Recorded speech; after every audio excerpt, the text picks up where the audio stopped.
Bwana anaweza akakupa nafasi ukawa mtumishi mkubwa, aidha serikalini ama kanisani, kwenye mifumo ya makanisa. Wewe sio Mungu, wewe ni mtu.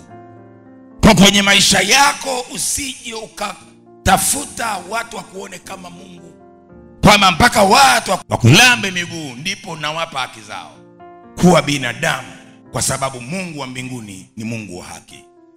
Kwa kuna watu wanatesa watu wengine. Katika Injili ya Luka sura ya 18 utamuona mtu mwingine anaitwa kadhi dhalimu. Injili ya Luka 18 mstari wa 1 hadi ule wa 8. Kadhi dhalimu, hakimu dhalimu, aninyima watu wake. Kwa wewe unaweza ukawa umeketi kwenye kiti cha maamuzi, ni kiongozi serikalini, ni kiongozi kanisani, ni kiongozi kwenye taasisi. Usiwe Mungu mtu, kuwa mtu. Bwana anaweza kaa na kutumia kwa upako. Unaombea mpaka wafu anafuka. Wewe ni mtu, sio Mungu. Iwahi kuona mtu mmoja kaajiri mpaka mtu akumfutia viatu akishuka kwenye gari? Sijawahi kuona hata kwa rais wa nchi. Lakini ni mhubiri huyo, akishuka unaona vijana wanapangusa viatu namna ile pale. Unajiuliza, huko ndiko tulikofika kwenye utumishi? Wala msiende mbali. Kuna watu wanaoabudu wachungaji kama miungu yao.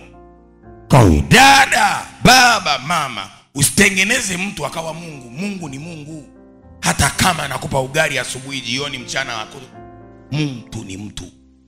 Kwa usitengeneze maisha kwa sababu unaka kipawa, kwa sababu unaka karama, kwa sababu unaka ibada, ka huduma, ukawa Mungu mtu.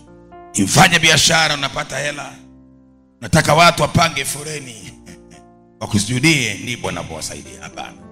Biblia inasema mtu ambaye jambo lolote Mungu ameliweka kwenye uwezo wako ulifanye, usilizuie kulifanya, na usipolifanya ni dhambi.